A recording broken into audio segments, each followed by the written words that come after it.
last week of Irish Month. Let's do it. Brad's on a whiskey journey, come along and see. Brad's discovering whiskey, follow his odyssey. All right, here's Brad from Cask Strength coming at you once more for some Irish whiskey.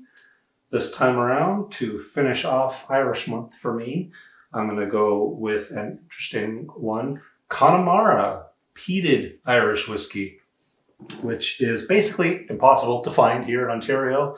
But thankfully, friend to me and friend of the show, Graham, who you might have seen on the live stream a few weeks ago, brought this one over for me a while back. And he's as much of a peat fan as I am, and he figured that I would enjoy the novelty of a peated Irish. And he definitely was not wrong, as is evidenced by the fact that it's more than half gone already, which is going to be a problem at some point in the future, but that's future Brad's problem to worry about. So I'm not going to think too hard on that quite yet. But yeah, so a peated Irish, which you don't see much. I think there's at least one or two other peated Irish out there, but they're definitely not very common. Which makes it a very interesting combination of flavors. On the nose, it's very earthy, almost rhubarb pie-esque. Like there's like earthy fruit notes in there.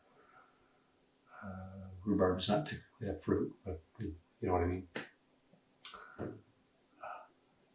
But yeah, that's an interesting combination. It really is like smoked rhubarb pie in a weird way. And it's not an Islay smoke either, which is interesting. It's almost like an earthy, like a moss smoke, like you're burning moss in a bonfire or something, as opposed to like medicinal or ashy or, you know, different sorts of things you can get from more typically peated things from Islay and the islands.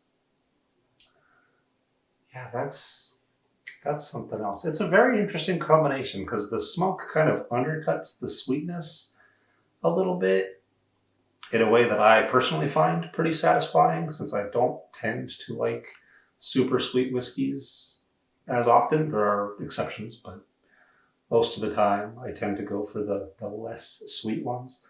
So it's interesting because the sweetness is definitely there, like the sort of buttery, sweet, sort of typical Irish notes are definitely in there, but there's more of an earthy, sort of vegetal, kind of, moss-like kind of thing going on that I really, really enjoy. It is at 40%, which is not super uncommon for Irish. A lot of them are at 40.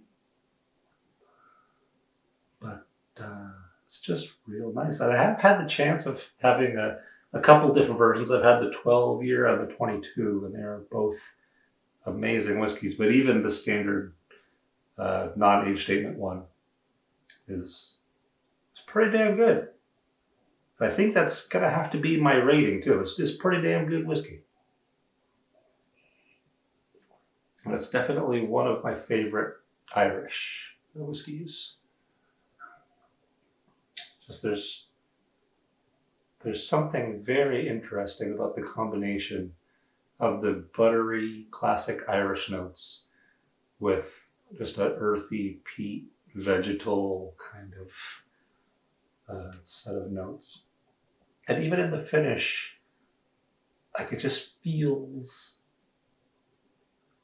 like almost thick going down, like it coats your throat. It's got that coating that you'd get with like an Ardbeg or a Talisker or something, where the earthy, smoky, briny notes kind of cling.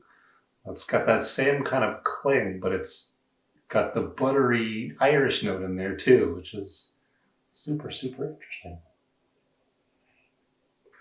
That's a damn good whiskey.